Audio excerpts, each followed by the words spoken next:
Hello दोस्तों, नमस्कार। मैं इतिहास प्रोफेसर गंगाराम विश्वकर्मा। एक बार फिर आपका स्वागत है आपके अपने यूट्यूब चैनल पहलवान गुरुद्दीन ग्रुप ऑफ कॉलेज में। दोस्तों, अभी आप चैनल के माध्यम से विश्व इतिहास के बारे में अध्ययन कर रहे हैं, जिसमें आपने विभिन्न वीडियो के माध्यम से यूरोप का इतिहास के बारे में जानकारी ली। तो इसी क्रम में हम आगे आज आपके लिए बताएंगे कि प्रथम विश्व युद्ध के पश्चात जो वर्साय की संधि हुई वह किस प्रकार निर्धारित की गई। दोस्तों, टॉपिक पर जाने से पहले अगर आपने अभी तक हमारा चैनल सब्सक्राइब नहीं किया है तो ज़रूर करें। साथ ही बेल आइकन को भी प्रेस करें, जिससे हमारे चैनल पर अपलोड होने वाली वीडियो के नोटिफिकेशन मिलते रहें। वीडियो को पूरा ज़रूर देखें, साथ ही अपने मित्रों एवं दोस्तों को शेयर करें। तो चलते हैं आज के टॉपिक पर, वर्साय की संधि। दोस्तों, जैसा कि 28 जून 1914 ईस्वी के दिन ऑस्ट्रिया हंगरी के राजकुमार फर्डिनेंड और उसकी पत्नी सोफिया की बोस्निया की राजधानी सेराजेवो में भ्रमण करते समय किसी ने हत्या कर दी। ऑस्ट्रिया के राजकुमार की हत्या करने का समाचार पाते ही ऐसा संदेह हुआ कि सर्बिया के इशारे पर ही बोस्निया में यह वध किया गया है। अतः ऑस्ट्रिया ने तुरंत सर्बिया को युद्ध की चेतावनी दे दी। इस घटना ने बारूद खाने में चिंगारी डालने का कार्य किया और 6 सप्ताह बाद यूरोप में युद्ध प्रारंभ हो गया। धीरे धीरे युद्ध क्षेत्र व्यापक होता गया और कुछ समय बाद ही उसने विश्वव्यापी महायुद्ध का रूप धारण कर लिया। तो प्रथम विश्व युद्ध प्रलयकारी युद्ध था। मानव ने इससे भी लंबे युद्ध लड़े, अर्थात सप्तवर्षीय युद्ध तक हो गए हैं, लेकिन उनका क्षेत्र सीमित था। यह तो विश्वव्यापी युद्ध था जिसमें एक दो राष्ट्रों को छोड़कर समस्त संसार सम्मिलित था। विज्ञान के समस्त साधन, सभी प्रकार के यंत्र एवं सभी खोजों का इसमें प्रयोग हुआ था। पहले जल और थल पर ही लड़ाई होती थी, लेकिन अब आकाश की लड़ाई भी प्रारंभ हुई और हवाई जहाज़ों से शत्रु सेना पर बुरी तरह से गोले बरसाए गए। टैंकों तथा गैसों का भी प्रयोग इस युद्ध में किया गया। पनडुब्बियों तथा तारपीड़ों का प्रयोग भी किया गया। खाइयों में लड़ने की प्रणाली का जन्म हुआ।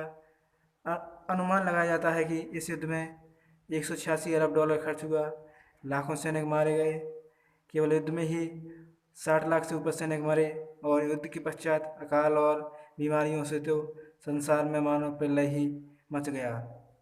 तो इस प्रथम विश्व युद्ध के बाद जो वर्साय की संधि हुई, जब युद्ध समाप्त होने पर जून सन 1919 ईस्वी में जर्मनी के भाग का निपटारा करने के लिए वर्साय के राजप्रसाद के शीश महल में एक संधि की सभा हुई। इस संधि सभा की एक मज़ेदार बात यह थी कि जब संधि की शर्तें तैयार की जा रही थी, तब जर्मनी का कोई प्रतिनिधि बैठक में नहीं था। इस बैठक में मुख्य भाग ब्रिटेन के प्रधानमंत्री लॉर्ड जॉर्ज, संयुक्त राष्ट्र अमेरिका के प्रेसिडेंट विल्सन और फ्रांस के प्रधानमंत्री क्लेमेंसो का रहा था। वर्साय के संधि प्रस्ताव, जो जर्मनी के लिए अपमानजनक थे, पर जर्मन प्रतिनिधियों द्वारा 28 जून 1919 ईस्वी के दिन आंख बंद कर हस्ताक्षर कर लिए गए। संधि के तहत कुछ बातें अमल में ली गईं, जो इस प्रकार है। जर्मनी में नवीन प्रजातंत्र राज को अन्य यूरोपीय राष्ट्रों ने स्वीकार कर लिया, परंतु जर्मन राष्ट्र के जिन प्रांतों में अन्य जातियां बसी हुई थीं, उनको यह अधिकार दिया गया कि वे जिस प्रकार चाहें अपने भाग का निपटारा कर लें। अगली जो बात थी, अफ्रीका के जर्मन उपनिवेश, उसको वापस नहीं किए गए। जर्मनी को युद्ध के लिए दोषी ठहराया गया। उसको मित्र राष्ट्रों के विजित समस्त प्रदेश लौटाने पड़े। अगली मुख्य बात, जर्मनी की सेना को कम किया गया। उसे अपनी जहाजी बेड़ा समर्पित करना पड़ा तथा अनिवार्य सैनिक शिक्षा बंद करनी पड़ी। अल्सेस तथा लॉरेन फ्रांस के वापस लौटाने पड़े। ये प्रांत जर्मनी से सन 1870 ईस्वी में फ्रांस से छीने थे। जर्मनी को युद्ध के लिए हर जाने के रूप में भारी रकम देने की आज्ञा हुई।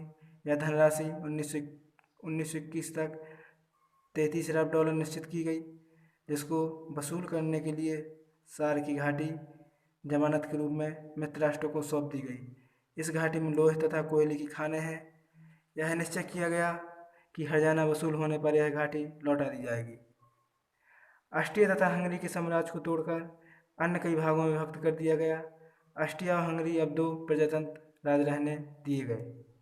अगली जो बात निकल कर आई संधि से, ऑस्ट्रिया के कुछ प्रदेश तथा बाहोमिया को मिलाकर चेकोस्लोवाकिया और सर्बिया, मोंटेनीग्रो, वर्जीनिया, हर्जेगोविना आदि कुछ अन्य ऑस्ट्रिया के प्रदेशों को मिलाकर चेकोस्लोवाकिया और यूगोस्लोवाकिया नामक 2 नवीन राष्ट्रों का जन्म दिया गया। पोलैंड का पुराना राष्ट्र फिर से स्थापित किया गया और व्यापार की सुविधा के लिए डेनजिंग का बंदरगाह जर्मनी से लेकर पोलैंड को दे दिया गया। अगली जो बात आई, टर्की की शक्ति यूरोप में नामात्र की ही थी।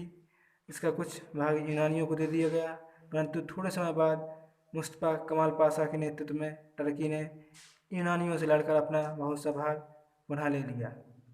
एक शर्त और है, टर्की से छीनकर मेसोपोटामिया का शासन ब्रिटेन को और सीरिया का शासन फ्रांस को सौंप दिया गया, लेकिन शर्त यह रखी गई कि इन देशों की आर्थिक तथा राजनीतिक स्थिति ठीक हो जाने के पश्चात इनको स्वतंत्र कर दिया जाएगा। इस प्रकार सौंपे गए राज्यों को रक्षित राज्य कहा गया। अगली बात निकल कर रही, विश्व को भावी युद्धों से बचाने के लिए एक अंतर्राष्ट्रीय संगठन अर्थात राष्ट्रसंघ की स्थापना की गई। तो इस प्रकार जो संधि की गई उसमें निम्न बातें रखी गई थी जो आपने अभी जानी। वर्साई की संधि की उपयुक्त शर्तें अमेरिका के राष्ट्रपति विल्सन के 14 सिद्धांतों पर आधारित थी, जिन पर लगभग 4 मास तक विवाद हुआ और नवंबर 1919 ईस्वी में इन शर्तों पर हस्ताक्षर कर दिए गए। तो इस प्रकार प्रथम विश्व युद्ध के बाद वर्साई की संधि हुई। तो दोस्तों, वीडियो देखने के लिए धन्यवाद। वीडियो पर लाइक करें, कमेंट्स करें और शेयर करें।